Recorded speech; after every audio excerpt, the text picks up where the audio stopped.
తమ నాయకుడు రేవంత్ రెడ్డి చేపడుతున్న హాత్సే జోడో పాదయాత్రకు వస్తున్న ప్రజలను అధికార పార్టీలకు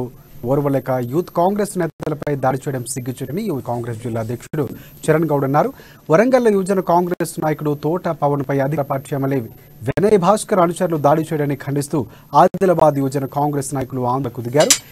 జిల్లా కేంద్రంలోని బస్టాండ్ ఎదుర సీఎం కేసీఆర్ దిష్టిబొమ్మ దహనం చేసేందుకు తెలుసుగా పోలీసులు అడ్డుకోవడంతో స్వల్ప ఉద్రిక్తత చోటు చేసుకుంది.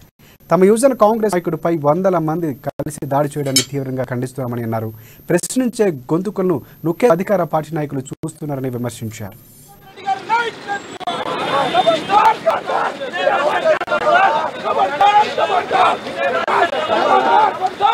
హాస్య హాత్ జోడో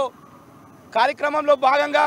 ఏదైతే రేవంత్ రెడ్డి గారు పాదయాత్ర ఈ టీఆర్ఎస్ బీజేపీ చేస్తున్న ప్రజా వ్యతిరేక విధానాలకు ప్రజల్లో చెప్పదనేసి ఈరోజు ప్రజల్లోకి వెళ్తూ పాదయాత్ర చేస్తుంటే నిన్న ఏదైతే వరంగల్లో ఒక కార్యక్రమం హాస్య జోడో కార్యక్రమంలో మా ఎవరైతే యువజన కాంగ్రెస్ నేత సామాజిక కార్యకర్త ప్రశ్నించే గొంతు ఆ ఎమ్మెల్యే విజయ్ భాస్కర్ మీద ఎప్పుడు కూడా సమస్యల మీద ప్రశ్నిస్తే తట్టుకోలేక నిన్న కార్యక్రమానికి వెళ్తుంటే వాళ్ళు దుండగులంతా ఏదైతే వినయ్ భాస్కర్ కార్యకర్తలు ఆ దుండగులందరూ కూడా ఒక మూకం మొత్తం ఒకటేసారి ఒక సందులో ఏదైతే కార్యక్రమం జరుగుతున్నా ఒక పక్కన సందులో ఒక్కడిని చూసి ఒక